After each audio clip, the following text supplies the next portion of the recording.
kita mulai dengan membacakan Al-Fatihah. A'udzubillahi minasyaitonirrajim. Bismillahirrahmanirrahim. Alhamdulillahirabbil alamin arrahmanirrahim maliki Bismillahirrahmanirrahim. Rahmanirrahim. Maliki yaumiddin. Iyyaka na'budu wa iyyaka nasta'in. Ihdinas siratal ladzina an'amta 'alaihim ghairil maghdubi 'alaihim waladdallin. Ya.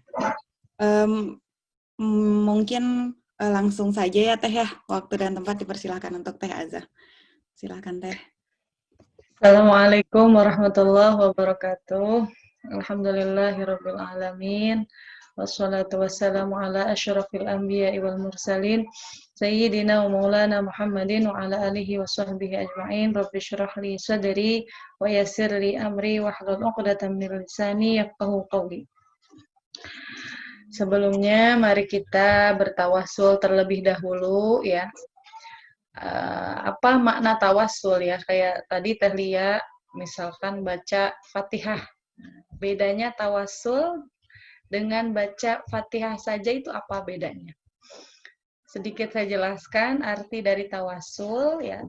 Jadi tawassul itu adalah suatu seperti ibarat mudahnya ya, kayak kita mau dari Indonesia menuju ke Jerman itu kan menggunakan transportasi, ya, menggunakan pesawat yang lebih cepat seperti itu, ya.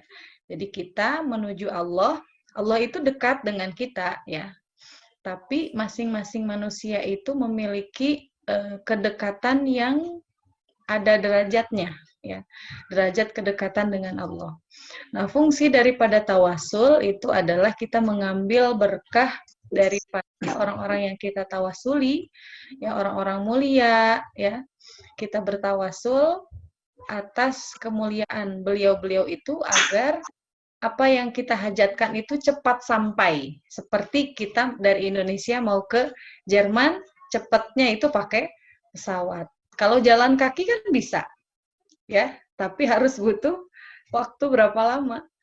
Kalau naik sepeda juga bisa kan, ada orang naik haji pakai sepeda, gitu ya.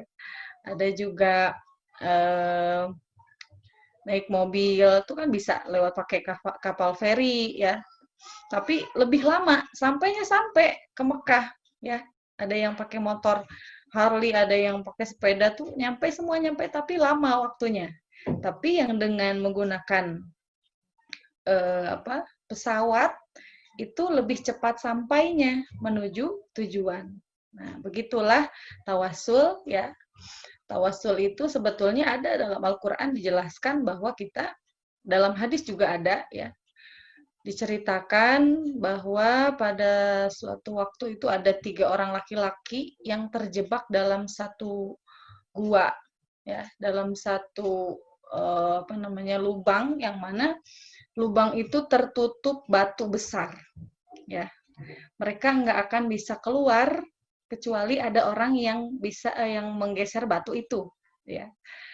Nah, di dalam kesempitan masa-masa sulit itu, 3 pemuda ini, yang satu bertawassul pada amal baiknya, ya. Bertawassul karena dia pernah meminta pada ya Allah, saya meminta agar diberikan jalan keluar. Saya bertawassul dengan kebaikan saya waktu itu pernah birrul walidain, ya, pernah membantu orang tua, pernah taat kepada orang tua, ya. Salah satu dari 3 pemuda itu, ya. Lengkapnya ada di Riyadhus Shalihin, ya. Nanti perlu dibuka lagi. Nah, dari ketiga itu masing-masing mengucapkan amal baiknya, tiba-tiba batunya ini kebuka, ya. Si batu yang tidak mungkin tergerak itu, ya, oleh Allah ditakdirkan bergerak, ya. Kan hakikatnya bumi itu makhluk hidup, ya. Bumi, tanah itu, ya, semuanya, air, pohon, semuanya bertasbih kepada Allah, ya. Kita nggak bisa mendengar tasbihnya, tapi semua makhluk sampai virus corona, ya, itu juga bertasbih sama Allah, ya. Jadi virus corona itu makhluk Allah juga yang bertasbih pada Allah. Nah, itu pentingnya tawassul, dikisahkan dalam hadis seperti itu. Rasulullah menceritakan 3 orang itu bertawassul atas kebaikannya, ya. Itu baru perilaku baik, ya. Nah, ketika kita ingin bertawasul, caranya gimana? Ila hadrati, ya, menggunakan kalimat ila hadrati. Ila hadrati itu kami khususkan, ya, menitipkan bacaan Fatihah kepada siapa? Pertama kepada Rasulullah, ya.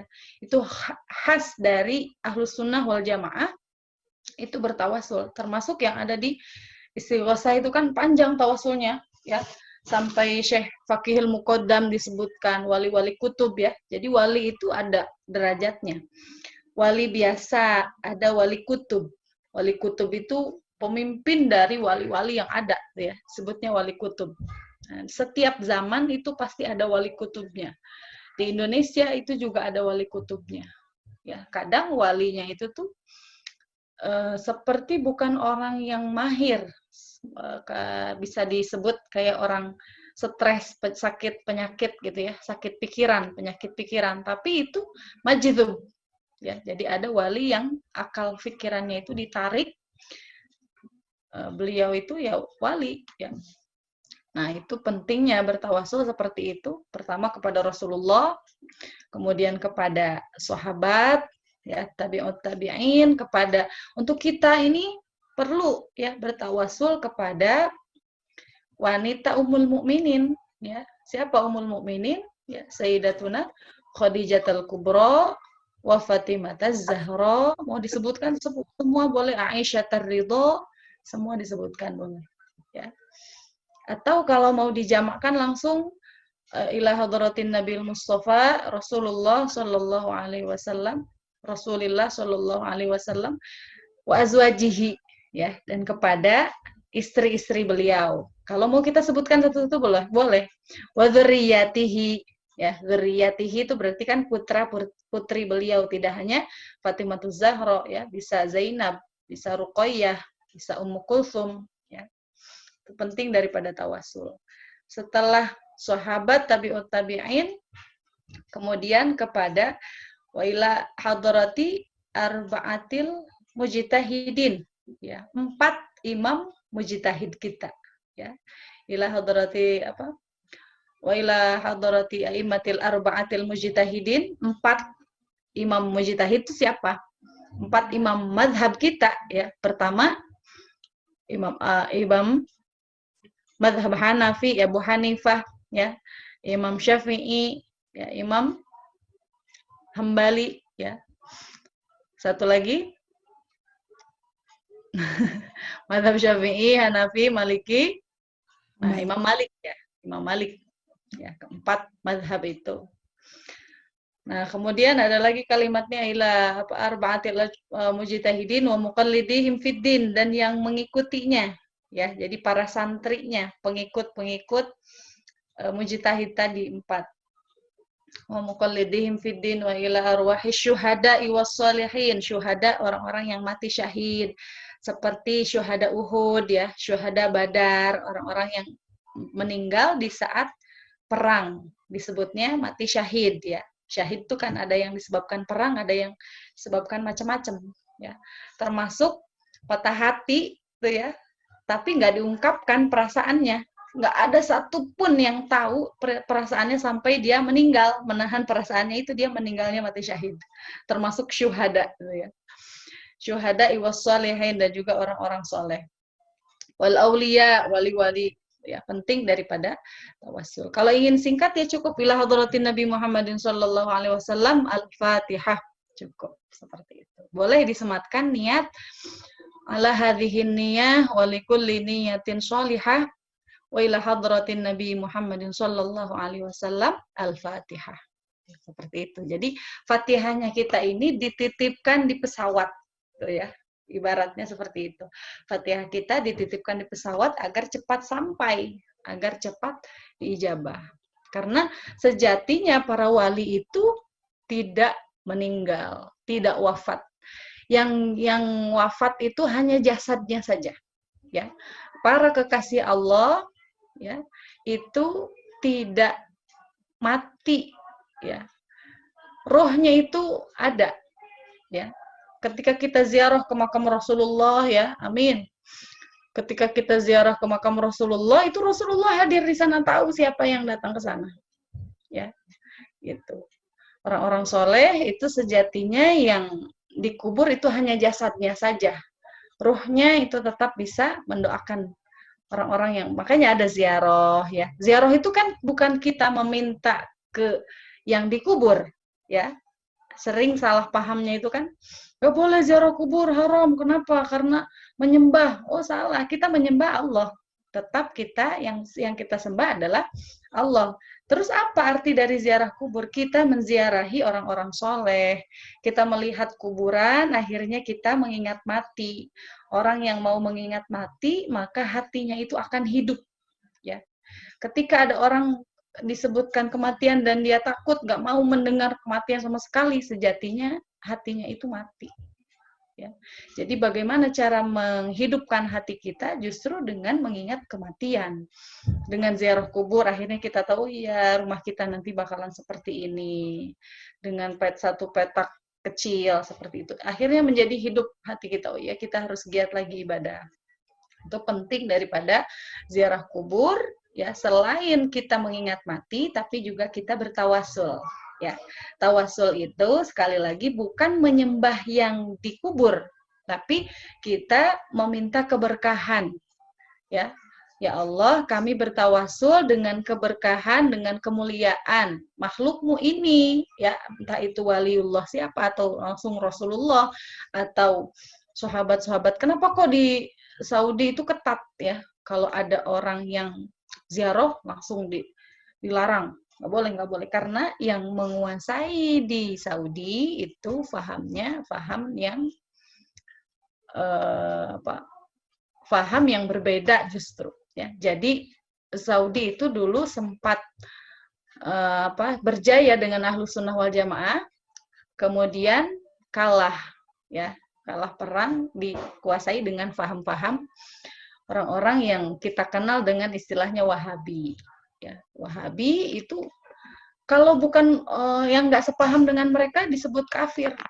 Ya, maka banyak di Indonesia umumnya ya, di negara-negara yang Timur Tengah yang hancur, itu mereka orang-orang yang tersisipi Wahabi, yang justru Wahabi itu modalnya tuh dari orang-orang non-Islam yang ingin menjadikan Islam itu hancur. Seperti itu ya. Kembali ke tawasul ya, mari kita tawasul dulu agar materi kita ini dapat betul-betul dipahami, utamanya kepada pengarang kitab kita yang kita pelajari ini, Fathul Qorib, yaitu Syekh Abi Abdullah Muhammad bin Qasim Al-Ghazi ya. Disyarahi Fathul Qorib ini ada syarahnya namanya Tausyah. Tausyah ini yang ngarang adalah Syekh Nawawi Al-Bantani. Syekh Nawawi Al-Bantani itu orang Banten ya. Orang Banten, orang Indonesia yang kitab-kitabnya banyak sekali diaji oleh orang seluruh dunia, ulama-ulama besar seluruh dunia menggunakan kitab ini. Ini kitabnya seperti ini ya. Ini kitab Tausyah yang versi tebalnya, ada yang versi tipisnya. Boleh nanti kalau ada kitab jangan sungkan-sungkan buka ya, karena dengan membuka kitab ini rahmat Allah udah turun. Dibuka saja itu rahmat Allah turun. Sama, buka Al-Qur'an rahmat Allah turun ya. Jadi yang di atasnya ini Tausyah, yang di atas ini Fathul Qorib, yang di bawahnya ini Tausyah, karangan Syekh Nawawi Al-Bantani, orang Indonesia. Ya. Beliau dimakamkan di mana Syekh Nawawi Al-Bantani? Dimakamkan di Saudi, di pemakaman Ma'la bersama dengan Sayyidah Khadijah. Ya, bareng-bareng di sana sahabat-sahabat semua.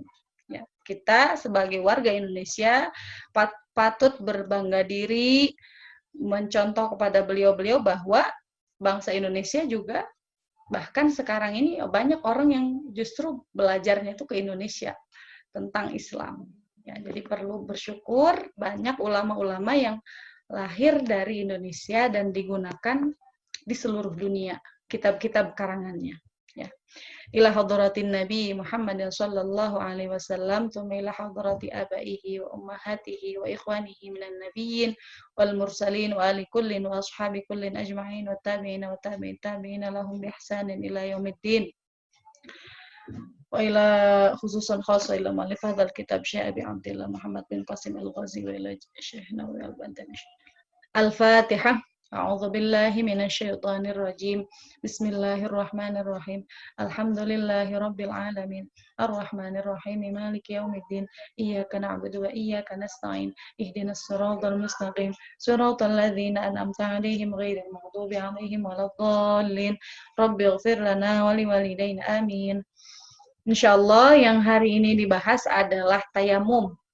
Ya, melanjutkan yang kemarin kan sudah istinja sudah, najis sudah, wudhu, udah juga mandi besar sudah, sekarang tayamum.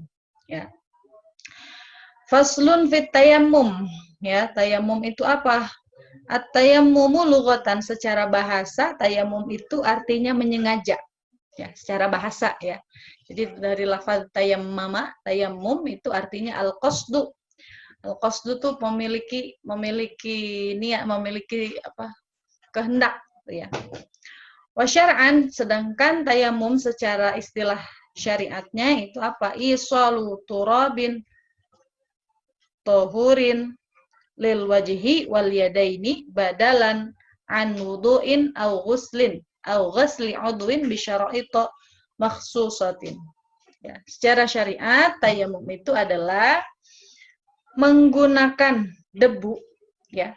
Menggunakan debu yang suci mensucikan ya, bahasanya bukan tohir tapi tohur kemarin tuh ya. Tuhur itu artinya suci dan juga mensucikan. Jadi debu itu tidak semuanya suci dan mensucikan. Jadi harus debu yang suci dan bisa mensucikan ya. Lil wajhi wal yadaini, mendatangkan debu kepada anggota wajah dan kedua tangan. Jadi tayamum ini anggotanya hanya ada dua, wajah dan kedua tangan. Sebagai apa? Sebagai pengganti. Ya. Tayamum ini sifatnya pengganti. Ibadah yang darurat, secara doruri sebutnya ya. Ibadah darurat, pengganti wudhu, mandi, atau membasuh anggota. Ya. Jadi ada salah satu anggota, dia nggak sakit sepenuhnya, tapi salah satu anggotanya diperban. Nah, itu juga bisa diganti dengan tayamum. Ya. Bisyara'ita makhsusatin, dengan beberapa syarat. Syaratnya ada berapa? Nah, wa syara'itu tayammumi khamsatu asya'a. Syarat sahnya tayamum itu ada 5. Ya. Syarat sahnya tayamum ada 5. Nah, kemarin sudah dijelaskan ya, bedanya syarat dengan rukun ya. Kalau syarat itu harus dipenuhi sebelum pelaksanaan ibadah. Kalau rukun itu pada saat pelaksanaannya. Ya, kayak syarat sahnya sholat harus menutupi aurat. Itu kan sebelum ya, sebelum melaksanakan sholat. Kalau rukun itu yang harus dipenuhi dalam pelaksanaan itu. Ya, tidak boleh ada yang tertinggal. Bisa dipahami ya. Jadi syarat sebelum kita tayamum ya harus memenuhi beberapa syarat ya. Yang pertama adalah wujudul udhri, adanya alasan, uzur ya. Uzur itu alasan yang menyebabkan dia diperbolehkan untuk tayamum. Alasannya apa? 1, bisa farin dengan perjalanan karena sedang perjalanan. Yang kedua, sakit ya. Nah, perjalanannya ini perjalanan yang tidak perlu musafatul qasri. Tapi tayamum yang dalam kondisi dalam perjalanan gitu ya. Ataupun sakitnya ini misalkan dia terkena air, itu bisa menjadikan anggotanya berkurang fungsinya. Ya. Misalkan tangannya ini terbakar, misalkan ya. Kalau kena air, kata dokter ini nggak boleh kena air. Kalau nanti kena air, bisa infeksi, nanti harus diamputasi misalkan ya. Itu kan terkena air yang darurat, apabila dipaksakan kena air akan menghilangkan fungsi dari anggota tersebut. Ya, maka boleh pakai diganti dengan tayamum. Tapi kalau sakit hanya luka sedikit, ada baret misalkan ya, cuman hanya kepotong luka dari pisau misalkan ya, dari pisau itu kan nggak terlalu parah ya. Kalau kena air pun nggak masalah, nggak menjadikan tangannya ini berkurang fungsinya, hanya perih sedikit ya. Itu masih harus wudhu, tidak boleh tayamum. Jadi sakitnya ini sakit yang menyebabkan dia berkurang fungsi anggotanya atau menjadikan sakitnya lebih parah, menjadi parah. Ya. Misalkan nggak boleh kena air dingin sama sekali, kata dokter, sesuai rekomendasi dari dokter. Ya. Kemudian syarat yang kedua adalah dukhulu waktu sholat, sudah masuk waktu sholat. Jadi karena tayamum itu adalah ibadah darurat, ya, ibadah yang menjadi ganti dari wudhu atau dari mandi besar, maka pelaksanaan tayamum ini hanya boleh dilakukan ketika sudah masuk waktu sholat. Ya. Jadi kalau belum masuk waktu sholat, dia langsung tayamum, itu tidak sah tayamumnya. Karena tayamum sifatnya adalah ibadah yang darurat. Nah, ini khusus bagi orang yang tayamumnya dikarenakan tidak menemukan air. Tuh ya. Jadi kan tayamum itu karena tidak ada air, akhirnya dia tayamum. Seperti itu ya. Kalau misalkan karena sakit, nggak apa-apa. Sebelum masuk waktu sholat, dia langsung tayamum, nggak apa-apa. Karena penyebab dia tayamum itu bukan karena tidak ada air, tapi karena sakit. Ya, jadi syarat harus masuk waktu sholat itu adalah khusus bagi orang yang penyebab tayamumnya itu karena tidak menemukan air. Kemudian yang ketiga adalah mencari air. Ya, jadi sebelum tayamum dia harus berusaha untuk mencari air. Setelah masuk waktu tadi ya, sebelum dia tayamum harus cari air dulu. Gimana caranya? Dicari ke tetangganya, ya, sepanjang tetangga-tetangganya sebelah-sebelahnya itu ya. Kalau misalkan dia berada di daerah yang lebih tinggi, kan dia naik, kemudian lihat ke sekitarnya, depan, ya, arah utara, arah selatan, arah barat, arah timur, ya, dilihat dari ke semua arah, ya, apakah ada kolam atau enggak nih, ada sumur atau enggak, ya. Jadi sebelum tayamum dia harus berusaha untuk mencari air dulu, ya. Kalau memang sudah dipastikan tidak ada air, ya, misalkan seperti kalau di sana pakai apa, sanyo, pakai listrik. Kalau listriknya mati, ada air tetap. Di sana gimana? Ada teh. Listrik di sini alhamdulillah nggak pernah mati teh. Oh iya. Misalkan ya. Kalaupun mati, air tetap ada teh. Air tetap ada. Nah, misalkan dia berada di gurun ya, yang sudah pasti dia yakin 100% nggak ada air ya. Maka dia tidak perlu berusaha untuk mencari keliling-keliling kayak tadi ya. Tapi kalau dia itu dalam perjalanan dan dia belum tahu daerah itu kira-kira ada kamar mandi atau enggak, dia berhak nyari, wajib untuk cari dulu ke sebelah-sebelahnya, sebelah mana ini masjid, sebelah mana toilet, ada air atau enggak, gitu ya. Kalau memang tidak ada air sama sekali, maka wudhunya ini diganti dengan tayamum. Ya. Syarat yang keempat adalah ta'adzuru isti'maluhu. Ya. Dia sulit menggunakan air, ya. Sulit menggunakan air itu gimana? Dengan gambaran apabila dia mengambil air, dia akan mengorbankan nyawanya.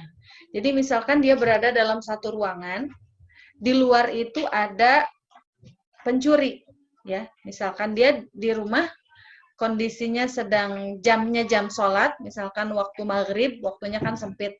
Di luar apa kok kayaknya ada maling. Dia lagi menyelamatkan diri dalam satu ruangan, dia kunci, pokoknya jangan sampai keluar. Ya. Kalau dia memaksakan ke kamar mandi untuk sholat, ya, karena waktu maghrib dia belum sholat nih. Kalau dia memaksakan diri untuk wudhu, sholat, justru dia nanti akan disandra sama pencuri itu, misalkan ya. Maka dia dilarang keluar dari ruangan itu dia boleh mengganti wudhunya itu dengan tayamum.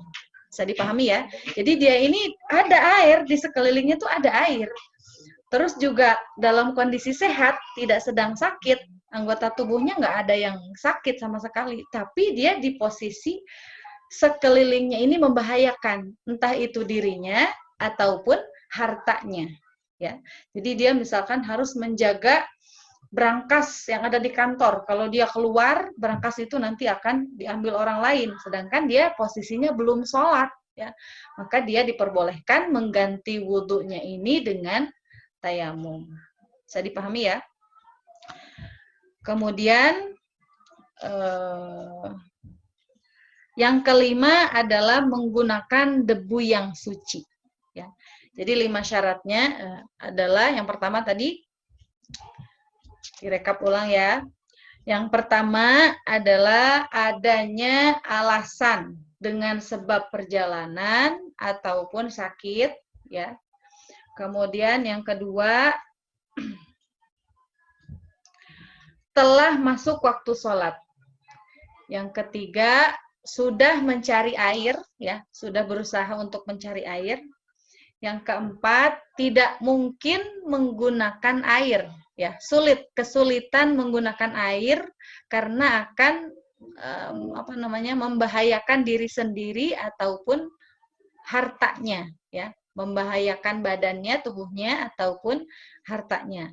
Kemudian yang kelima, syaratnya harus menggunakan debu yang suci yang memiliki debu halus.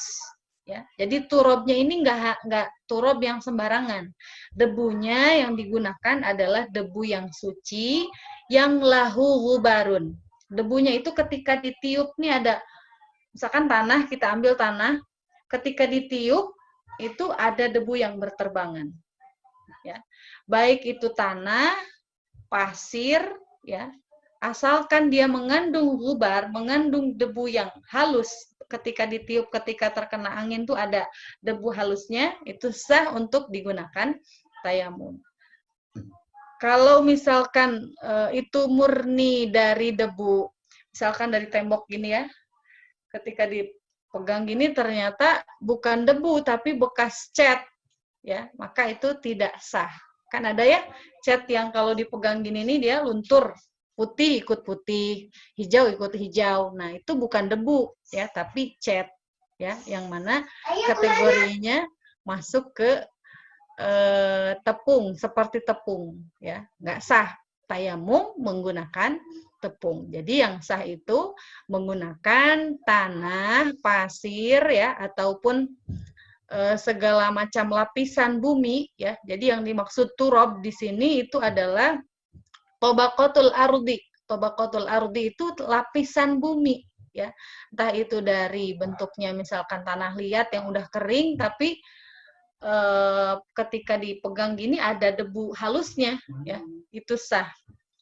Tuh. Kemudian untuk pelaksanaan tayamumnya ada beberapa rukun ya.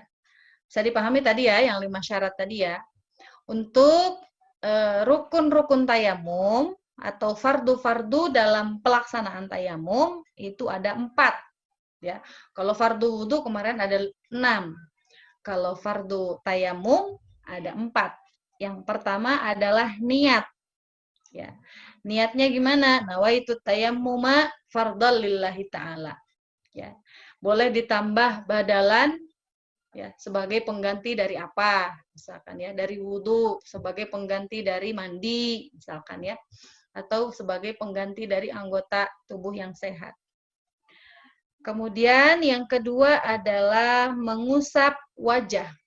Ya. Perlu diperhatikan kalau wudhu itu kan niatnya ketika air menempel di wajah, ya. Inda ghusli awwali juz'in minal wajhi, ketika membasuh anggota pertama yang dari wajah. Kalau wudhu, ya. Kalau tayamum niatnya itu bukan di wajah, tapi ketika mengambil, ya, beda ya. Misalkan ini nampan yang isinya tanah. berisi debu. Ya, kita mau tayamum. Jadi niatnya itu bukan ketika di wajah. Kalau wudhu kan niatnya ketika di wajah. Kalau tayamum itu niatnya ketika inda naklit turab, ketika memindah debu. Ini debu kita pindah. Nawaitu, dari sini sudah mulai niat. Nawaitu tayammuma fardhalillahi ta'ala. Sisa niatnya ini ada di anggota wajah, walaupun sebelum seluruh wajahnya terusap, udah selesai misalkan niatnya, nggak apa-apa. Yang penting antara mengambil debu dengan awal dari anggota wajah. Bisa dipahami ya? Bedanya kalau dalam wudhu, niatnya itu ketika membasuh wajah. Ya. Kalau dalam tayamum, niatnya ketika memindah debu, ya sudah mulai niat. Nawaitu tayammuma, kesini ya.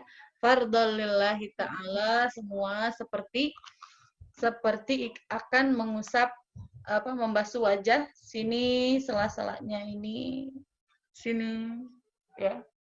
Hidungnya kemudian ke sama seperti basuhan wajah. Jadi jangan dipas di sini tapi ke bawah bawah leher, ini leher atas ini juga diusap sama walaupun dengan menggunakan tayamum.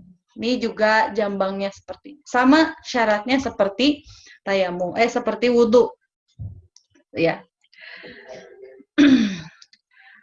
Kemudian yang ketiga, fardu tayamum yang ketiga adalah mengusap kedua tangan, ya. Karena ini debu ya. Karena tadi udah niat ya. Jadi yang ketika mengambil debu yang kedua itu tidak perlu niat lagi, langsung. Misalkan ini ya nampan, set, kita ambil. Ini tangan tidak dirapatkan seperti ini, tapi biasa aja. Tidak juga benggang seperti ini, tapi biasa aja. Kita ambil debunya yang kedua. Nah, caranya ini, ya. Ini tangan kanan, ini tangan kiri. Gini, dari belakang, ya. Ini telapak tangan yang jari, dari sini sampai sini. Ya, ini kan ada telapak jari, ini telapak tangan, ya. Ini telapak jari, ini telapak tangan. Telapak jari ini khusus untuk yang sebelah sini, yang sebelah luarnya tangan yang luar, ya. Nah, ini telapak tangan ini untuk tangan yang dalam. Jadi seperti ini prakteknya, ya. Dari sini seret ke bawah, dilebihkan sedikit di siku, kita lebihkan, ya, karena melebihkan anggota yang wajib itu hukumnya wajib, ya, menyempurnakan sebagai bentuk penyempurnaan, karena bukan sampai siku tapi sampai dengan, ya, bukan sampai siku tapi sampai dengan, sikunya juga kena. Jadi dari sini, dari ujung jari kita arahkan ke bawah, kemudian seret ke depan, ya. Nah, yang bagian ininya, telapak ininya untuk depan, seret, terakhir di jempol, ya, terakhir di jempol, seret. Ini jangan diputus. Ini saya menjelaskan utamanya, ya. Jangan diputus, kemudian disambung lagi. Seret, sini. Ini seret, ya. Terakhir ibu jari, terakhir. Gini. Tadi kan sela-sela ini belum, ya. Terakhir seperti ini. Sudah selesai. Tuh, ya. Coba bisa nggak? Bingung nggak kira-kira? Silahkan dicoba masing-masing. Jadi ini kita ambil debu, ya. Ambil debu dari pertama, ya. Pertama kita niatnya itu ketika mengambil debu, langsung niat. Nawaitu tayammuma fardhalillahi ta'ala, semua sampai sela-selanya ini, sampai ke bawah, semua. Satu, ya. Kemudian untuk tangannya, ya, kita ambil lagi. Nah, ini sisanya ini disebut debu yang mustakmal. Ya, sisa yang barusan kita pakai ini, debu yang sudah dipakai. Maka jangan dibersihkan di sini, menjadikan si debu yang tadinya kecampur. Ya, jadi yang debu mustakmal ini kita kibaskan di sini, terus ambil lagi. Set, ambil lagi, kemudian dari sini, ya, siku, kemudian tangan, terakhir ibu jari, ya. Nah, dari ibu jari ini tidak dilepas, langsung disambung dengan tangan sebelahnya, sebelah sini, kemudian, ya, ini bertemu di sini, terakhir kita seperti ini kan. Ya. Boleh nggak digini-gini? Boleh. Asal belum terlepas, itu belum jadi debu mustakmal.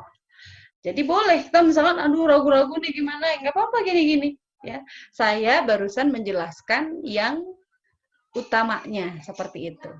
Ya, jadi cara yang utamanya tadi seperti itu. Kalau mau kita gosok-gosokkan seperti ini boleh, asal jangan udah lepas gini kemudian kita ginikan lagi karena tadi sudah digunakan. Gitu. Bisa dipahami ya? Jadi selama tangannya ini belum diangkat gini masih bisa.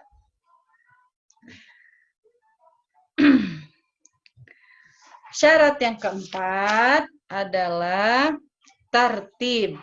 Ya, tertib di semua anggota berarti harus wajah dulu baru tangan. Ya. Nah, tayamum itu kan tadi sebagai pengganti dari wudhu. Ya, ketika tidak bisa wudhu diganti dengan tayamum. Tidak bisa mandi, ya kisahnya itu kan dulu sahabat ya, ada yang tidak menemukan air dalam keadaan junub setelah berhubungan dengan istrinya, ya dia nggak menemukan air sama sekali. Akhirnya yang ada di pikirannya, oh karena pengganti air itu debu, terus dia mandi guling-guling di atas tanah. Jadi kisahnya yang ada di dalam hadis itu, ada salah satu sahabat yang guling-guling di tanah, menjadi pikiran dia, pahamnya itu guling-guling di atas tanah, ya.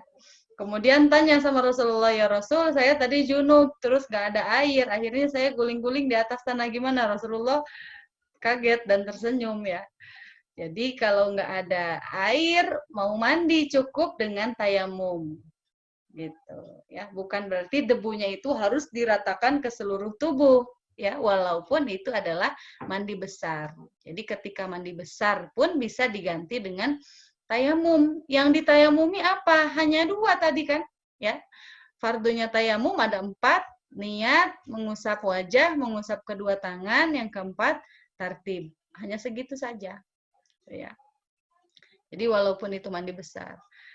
Nah, ada lagi tayamum sebagai pengganti dari anggota yang diperban. Ya. Saya pernah pengalaman di kaki itu ada, kalau istilahnya di sini namanya bobotoleun, mata ikan, ya. Mata ikannya itu lumayan dalam, kiri kanan, ya. Jadi dioperasi kecil waktu itu. Dioperasi kecil, terus kata dokter ini 3 hari nggak boleh kena air. Ya, akhirnya karena pas waktu itu saya baru belajar praktek ini, langsung dipraktekkan. Jadi caranya bukan berarti tayamum itu menjadi ganti dari keseluruhan. Ya, kalau dia sakitnya itu sakit yang seluruh tubuhnya nggak boleh kena air sama sekali, baru boleh diganti cukup dengan tayamum saja, nggak perlu wudhu. Tapi kalau sakitnya itu hanya salah satu anggotanya, misalkan tangannya diperban segini, dari sini sampai sini diperban, maka yang anggota sehat yang lain tetap wudhu. Ya, bisa dipahami ya? Anggota sehat yang lain tetap wudhu. Ya, tapi yang sakitnya ini diganti dengan tayamum. Jadi gimana caranya kita wudhu? Seperti biasa, membasuh muka, ketika bagian tangan kita tayamum dulu, menjadi ganti dari basuhan tangan yang sakit tadi.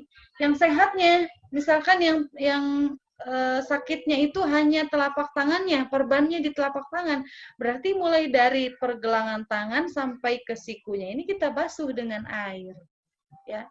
Nah, yang tertutupi perban ini kita ganti dengan tayamum. Jadi anggota sehatnya tetap dibasuh, ya. Anggota sehatnya tetap dibasuh. Yang tidak sehatnya ini diganti tayamum. Kapan pelaksanaan tayamumnya? Sesuai urutan yang ada ketika wudhu. Kalau ada di kepala, misalkan seluruh kepalanya nggak ada yang tersisa, semuanya ketutup. Ya. Kalau hanya di sini kan gampang, tinggal yang belakang sini ya. Tapi kalau seluruh kepalanya tertutup semua, gimana? ya.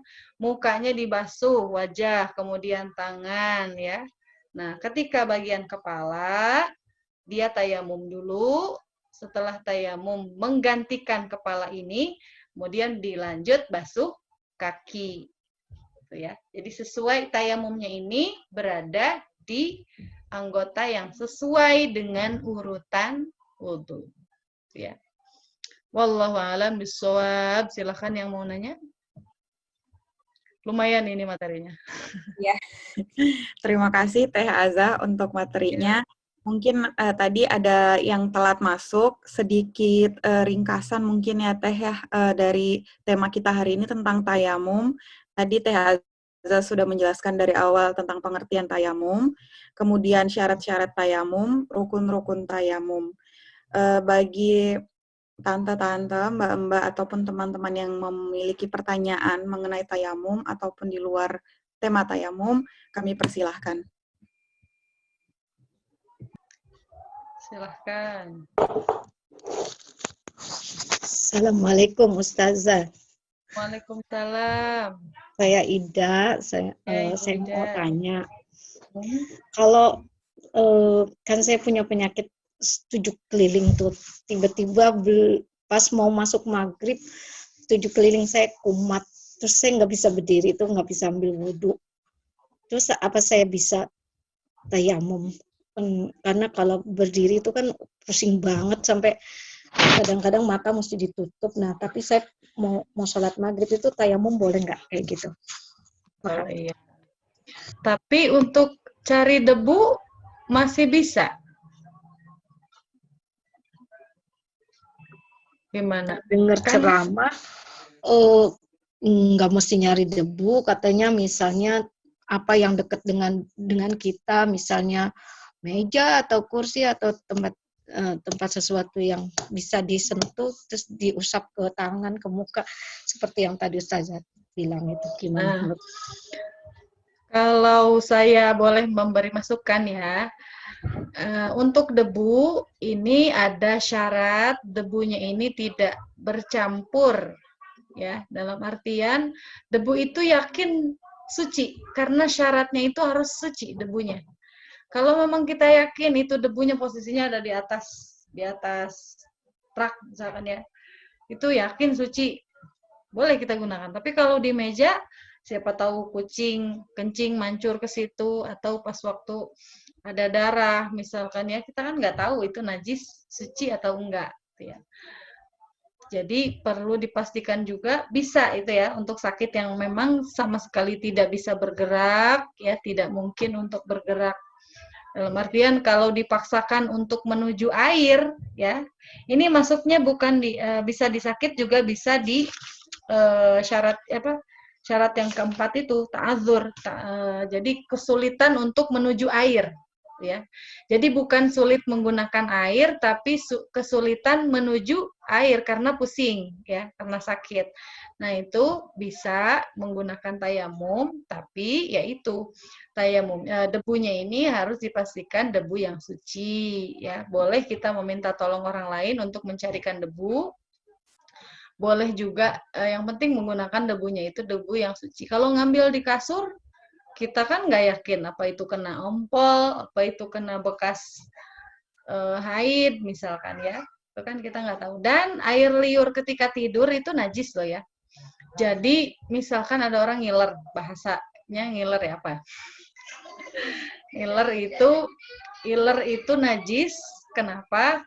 Karena dipastikan dia keluarnya itu bukan dari mulut. Karena kalau dari mulut itu kan nggak bau, ya.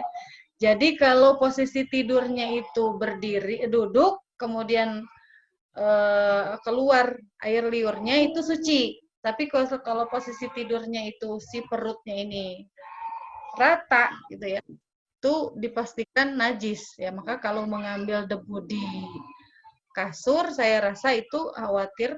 Karena orang tuh nggak tahu ya, ketika tidur tuh kan gimana. Rata-rata orang tuh ada. Kalau memang yakin suci ya silahkan tayamum. Tapi kalau kesulitan sekali untuk mencari debu yang suci, maka orang ini masuk dalam kategori faqidut tohuroin.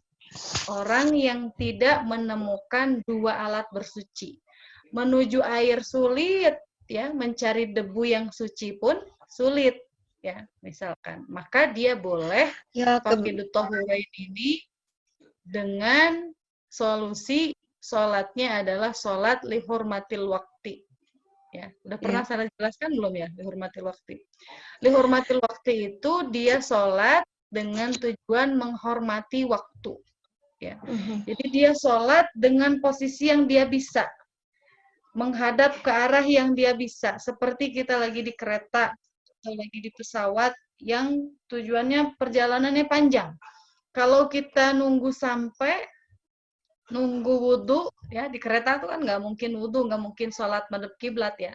Itu sholatnya pasti terlewat. Kayak misalkan perjalanan dari sini ke Jawa Timur, ya dari Jakarta ke Jawa Timur tuh kan lama perjalanannya. Ada sholat subuh, ada sholat isya, ya sholat maghrib.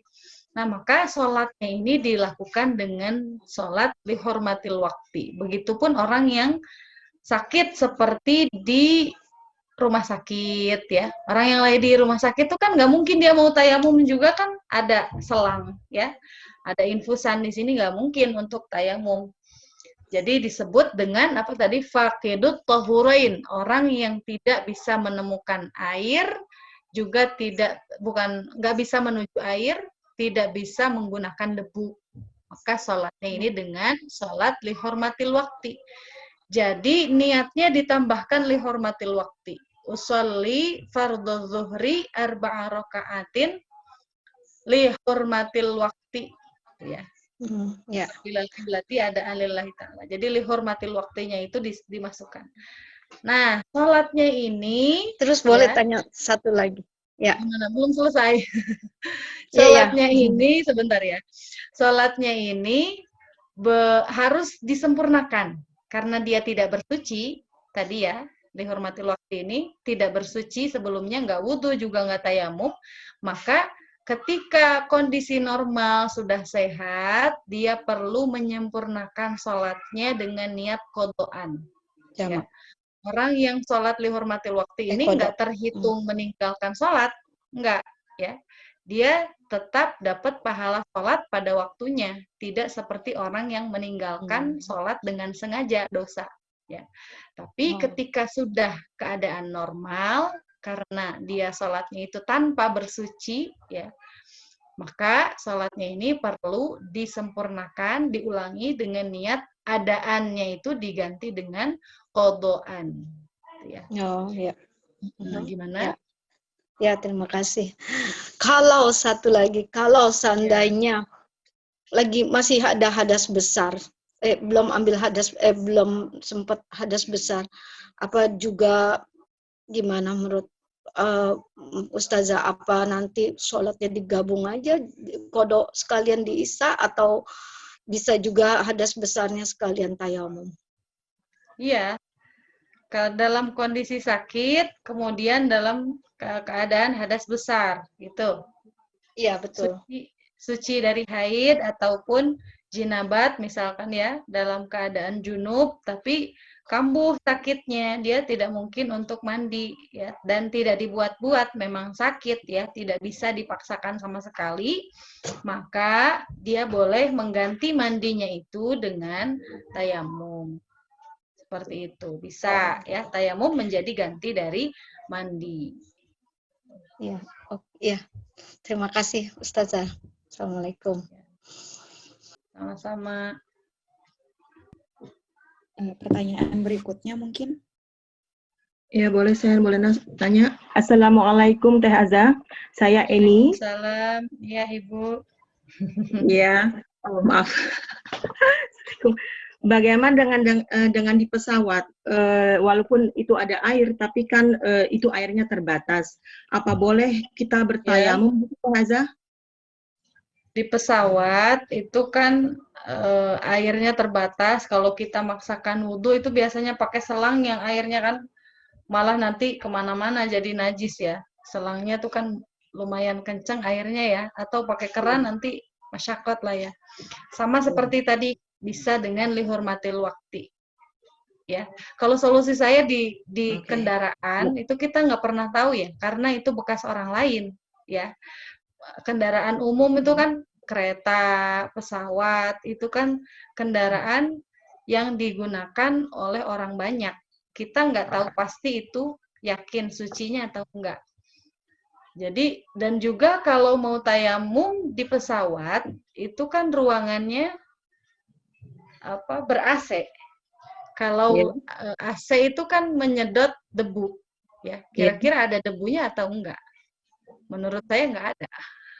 Ada atau enggak? Jadi solusinya gimana? Jadi dengan lihurmatil waktu tadi, ya. Salat dianggap masuk dalam kategori orang yang fakidut tahurain, tidak menemukan, tidak bisa menggunakan air, juga tidak mungkin bertayamum. Maka dia salat langsung salat aja. Duduk di pesawat, kita nggak tahu arah kiblat di mana, kemudian pakai mukena juga kesulitan, kita salat aja, yang penting salat. Ya, usolli fardhu, misalkan subuh, usolli fardhu subhi rakaataini li hurmatil waqti lillahi ta'ala. Mazhab Syafi'i seperti itu. Kita salat, ya, menghormati waktu. Kita tidak terhitung sebagai orang yang meninggalkan sholat. Kalau kita beranggapan gini, kita kan lagi di perjalanan, nanti aja sholatnya kalau udah sampai di rumah. Nah, itulah orang yang menyepelekan kewajiban sholat. Padahal kewajiban sholat itu terus ada, ya, menjadi tanggungan kita selama hayat di kandung badan. Ketika berdiri kan wajib sholat dalam keadaan berdiri, nggak mampu berdiri dalam keadaan duduk, tidak mampu duduk tidur miring, nggak bisa tidur miring ke kanan, miring ke kiri, nggak bisa miring ke kiri, terlentang nggak bisa bergerak dengan matanya sulit bergerak dengan hati, ya. Selama kita masih nafas, sholat itu fardu. Ya, jadi jangan sampai beranggapan nanti aja sholatnya kalau udah sampai udah lagi perjalanan ini kan nggak apa-apa. Kalau perjalanan salah besar, ya. Dalam perjalanan banyak rukhsah, banyak kemurahan, ya, diantaranya tadi sholat dengan niat lihurmatil waktu, ya, sebagai orang yang fakidut tohurain, orang yang tidak bisa menggunakan dua alat bersuci. Tohurain itu dua alat bersuci, satu air, satu debu. Tidak mungkin wudu, tidak mungkin tayamum. Maka gimana ya, dia sholat semampunya. Tapi ketika sudah sampai di rumah dalam keadaan normal, ya, disempurnakan lagi salatnya yang tadi. Karena salat tadi itu hanya menghormati waktunya. Jadi kita tidak terhitung sebagai orang yang meninggalkan salat. Gitu, ya. Bahayanya orang yang meninggalkan salat itu kan kalau sengaja nggak mau salat, membangkang, itu darahnya halal dibunuh. Orang yang menyepelekan sholat hanya dari perkara sholat, ya. Maka 5 waktu sholat ini kita jaga, ya. Dengan menjaga 5 waktu sholat ini, semua kehidupan kita dijamin oleh Allah. Yakin, ya. Pasti dengan menjaga 5 waktu sholat ini, pasti, apalagi sholatnya di awal waktu, apalagi sholatnya berusaha berjamaah, semua masalah kita lancar, jaminan dari Allah. Ya, hanya sesimpel itu. Kalau kita untuk mensempurnakannya, ya, karena selama ini saya kalau naik Emirat itu pasti waktu sholatnya itu udah, maksudnya pas subuh kita bisa, karena ya itu karenanya pasti udah terkalkulasi. Tapi kalau kita naik airline yang lain seperti KLM itu agak-agak susah. Tapi selama ini saya nggak tahu, saya selalu melaksanakan tayamum di dalam pesawat itu. Nah sekarang tadi Ustazah, kita bisa menyempurnakannya sesudah kita turun. Kalau kita sudah lewat lama, ya itu kan waktunya sudah lewat. Itu niatnya qadha atau kita seperti salat biasa aja gitu? Niatnya qadha. Qadha, ya.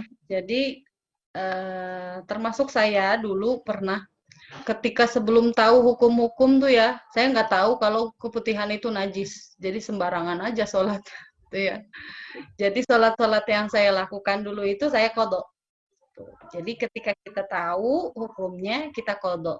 semampunya, seingatnya, ya. Berapa jumlahnya? Oh, yakin nih udah terkodok, ya. Dan penting diketahui, kalau kita punya qada sholat, maka kita dianjurkan untuk mengqada sholat terus. Tidak perlu melakukan sholat sunnah dulu, ya. Jadi pengen tahajud nih, nggak apa-apa tahajud bangun, tapi kita lakukan sholatnya sholat fardu. Bangun sholat tahajud, tapi kita sholatnya niat qada isya, niat qada maghrib. Pokoknya qada sholat yang kita punya, kita niatkan qada. Seperti itu. Ya, menyempurnakan sholat-sholat. Saya juga pengalaman. Dulu masih belum tahu apa-apa, najis belum tahu, dikodok sholatnya. Tuh. Ya, terus selama ini saya bertayamum, saya pikir ada debu di dalam pesawat. Ya, coba diperiksa. Yang udah sering naik pesawat, coba di pesawat ada debu apa enggak kira-kira? Wah, yang nggak kelihatan mungkin pakai mikroskop bisa ya, Teh. Oh. Nah, itu ya, itu beda. Jadi syaratnya debu itu debu yang sah digunakan untuk tayamum itu kan masuk syarat yang kelima ya. Syarat tayamum itu yang kelima adalah menggunakan debu yang lahu ghubarun, debu yang suci yang mengandung ketika ditiup itu kita lihat ada taburan apa berterbangan gitu ya si debunya tuh. Ketika kita tiup, jadi kalau mau gampangnya kita mau tayamum di kamar misalkan lagi sakit, tinggal kita tiup aja. Oh, ada debunya. Oh iya ini debu. Gitu. Seperti itu mudahnya. Jadi lahu ghubar. Ghubar itu adalah debu yang berterbangan. Kalau misalkan mau pakai pasir, lagi di pantai misalkan, di pantai mah air banyak ya. Misalkan ketemunya tanahnya tuh jenisnya tanahnya pasir, di gurun misalkan ya. Tapi ketika diangkat si pasirnya ini, kok kayaknya bukan pasir aja, tapi ada debu-debunya. Nah itu bisa digunakan tayamum. Oke. Gitu. Baik, terima kasih. Dipahami ya? Alhamdulillah, terima kasih Teh. Insya Allah. Selamat menyempurnakan sholat. Amin. Saya juga pengalaman soalnya. Jadi kalau saya bawa pasir dari luar ke pesawat boleh nggak seandainya? Tapi selama ini kalau Emirat saya yakin maksudnya karena waktunya dia udah jadi kita menurut saya bawa debu ke pesawat itu nanti ketarik sama AC malah. Benar juga. Iya, mending ikut yang tadi itu loh, yang faqidut thahurain itu. Salat lihurmatil waqti aja, simple. Oke, terima kasih. Baik. Teh mau nanya. Ya, silakan. Agak mirip sama dari Tante Eni tadi, kan tadi Teh Aza bilang sebaiknya sholatnya dihormatil waktu. Jadi tidak usah wudhu, tidak usah tayamum. Nah, ketika keadaannya darurat. Selama ini kan kita pernah belajar Teh, jadi kalau selagi bisa menemukan air, kayak Teh Aza tadi bilang, kita sebaiknya menggunakan air. Nah, kita kalau perjalanan, biasanya di kereta itu tetap wudhu pakai air. Cuman problemnya yang kayak Teh Aza bilang tadi sih, najis. Sih tempatnya kita itu bersih bebas dari najis apa enggak. Jadi sebaiknya ke depannya sama sekali nggak usah aja wudhu ataupun tayamum, atau tetap aja wudhu karena bisa nemuin air tapi di rumah diulang lagi. Sebaiknya gimana Teh? Jadi syarat-syaratnya lihurmatil waqti itu bukan hanya dari segi wudhunya, tapi dari segi kita udah punya wudhu. Misalkan dari rumah udah masih punya wudhu nih, di perjalanan, di kereta, di pesawat masih punya wudhu karena udah biasa jaga wudhu. Tapi ini kayaknya tadi kena kotoran bajunya. Nah, itu lihurmatil waqti juga karena tidak bisa memenuhi syarat sahnya sholat. Ya. Jadi lihurmatil waqti itu bisa dilakukan bagi orang-orang yang tidak mungkin memenuhi syarat sahnya sholat. Kan sholat itu bisa sah apabila bersuci, ya, pakaian yang digunakan suci. Kita wudhu dulu, suci dari hadas, suci dari najis, ya. Ketika menutupi aurat, kita nggak bawa mukena, terus ini nggak pakai ciput, ini juga bajunya pendek, misalkan ini kelihatan gimana, itu sama sholatnya dengan lihurmatil waqti. Seperti itu. Jadi prosedur lihurmatil waqti itu tidak dilihat dari segi wudhunya saja, tapi semua syarat-syarat sholat yang tidak bisa kita penuhi, ya berarti kita dalam kondisi tidak bisa melakukan sholat secara sempurna. Ya, gimana nih? Yaitu dengan dihormatil waktu, kita tetap sholat menghormati waktu, tidak meninggalkan, mengabaikan waktu sholat. Ah udahlah nanti aja lah, orang ini masih repot nih, masih rapat, masih ikutan ada jam kelas misalnya, atau ada acara keluarga. Nah, sholat itu kan nggak boleh ditinggalkan. Ya. Berarti dalam keadaan tadi itu Teh, di dalam kereta ini dengan kita tidak ada wudhu awalnya, tidak ada keharusan buat kita ke toilet untuk wudhu? Kalau memang memungkinkan tetap wudhu. Oh. Tapi kelemahannya bajunya jadi najis. Kan nyiprat kemana-mana. Posisi kereta itu kan toiletnya kecil, kerannya juga sulit kita ngambil. Ah udahlah pokoknya jadi becek kemana-mana, ya kan? Kalau kita mau wudhu secara sempurna. Boleh kita wudhu, kita sah, kita punya wudhu. Tapi bajunya najis. Kayak gitu. Oke. Makasih Teh. Ya. Barangkali ada pertanyaan lainnya lagi dari tante-tante ataupun teman-teman yang lainnya. Yang masih bingung boleh. Misalkan tadi saya jelasinnya terlalu muter-muter. Gimana? Lagi Teh. Ya, gimana? Tadi kan kalau misalnya kita sakit ada bagian yang tidak boleh terkena air, itu kita diharuskan menggantinya dengan tayamum bagian itu saja. Niat lagi? Niat tayamum lagi nggak? Iya, niat tayamum. Oh. Niat tayamum. Terus Jadi bagian yang lain lagi, niat wudhu lagi? enggak, niat wudhu kan ketika wajah. Wudhu dengan tayamum itu harus tartib.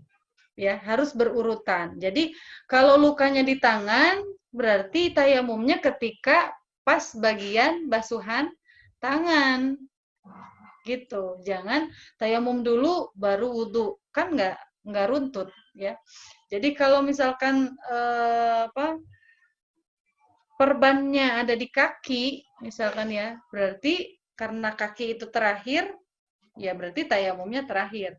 Tapi kalau tayamumnya itu di pertengahan, anggota yang di perbannya itu di pertengahan, ada di tangan, ya. Kita wudhu dulu, niat wudhu seperti biasa. Ketika udah sampai di tangan, kita basuh anggota yang lainnya yang di tangan.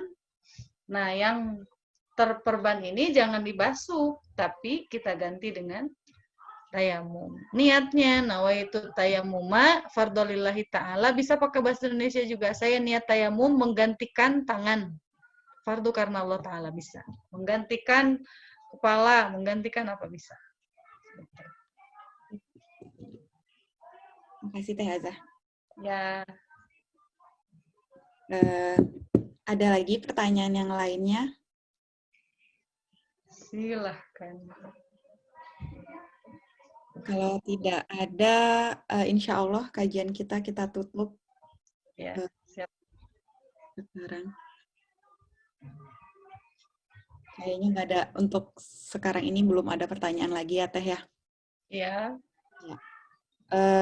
Demikianlah kajian fikih wanita kita pada hari ini.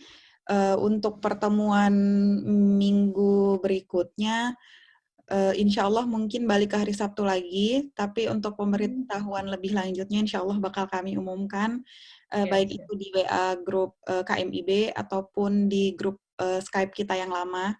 Kami juga dari panitia memohon maaf untuk kesalahan yang kemarin, kami lupa untuk menyampaikan kembali walaupun di pertemuan sebelumnya sudah dibahas. Insya Allah ke depannya sebelum 2 hari minimal sebelum kajian, kita akan mengumumkan. Oh, kemarin sempat pada nanya mungkin ya? Iya, ada call gitu Teh di grup. Kita lupa banget. Oh iya. Tulis lagi Iya. Iya. Demikianlah kajian kita pada kali ini. Terima kasih banyak Teh Azah untuk memberikan kita ilmu baru lagi. Alhamdulillah. Saya memohon maaf untuk kesalahan ucapan pada kajian kita kali ini. Insya Allah kita ketemu lagi minggu depan. Dan sebelum menutup kajian ini, kami memohon untuk Teh Azah memimpin doa. Ya Teh. على هذه النية ولكل نية صالحة وإلى حضرة النبي محمد صلى الله عليه وسلم ببركة الفاتحة. أعوذ بالله من الشيطان الرجيم. بسم الله الرحمن الرحيم. الحمد لله رب العالمين الرحمن الرحيم مالك يوم الدين إياك نعبد وإياك نستعين اهدنا الصراط المستقيم صراط الذين أنعمت عليهم غير المغضوب عليهم ولا الضالين رب اغفر لنا ولوالدينا آمين. Baca surah Al-Fatihah itu jangan bosan-bosan. Ada yang orang tuh wiridannya satu hari 100 kali Al-Fatihah. Nah, semua urusannya sama Allah dibukakan. Seperti arti dari surah Al-Fatihah itu pembuka. Ya. Jadi jangan ada anggapan bahwa Al-Fatihah itu hanya untuk pembukaan aja. Ya. Jadi Al-Fatihah itu banyak berkahnya. Saya mohon maaf atas segala kekurangan. Mudah-mudahan apa yang disampaikan bermanfaat. Allah ridho dan Rasulullah bangga. Ya, utamanya para zuriyah Rasulullah ya juga bangga kepada kita. Sayyidatuna Fatimah Zahra, Sayyidatuna Khadijah ridho, semuanya bangga kepada kita. Wanita yang mau mempelajari ilmu agama. Ya. Assalamualaikum warahmatullahi wabarakatuh. Waalaikumsalam warahmatullahi wabarakatuh. Demikianlah kajian kita pada kali ini. Saya tutup pula dengan membacakan doa kafaratul majelis. Subhanakallahumma wa bihamdika asyhadu an la ilaha illa anta astaghfiruka wa atubu ilaik.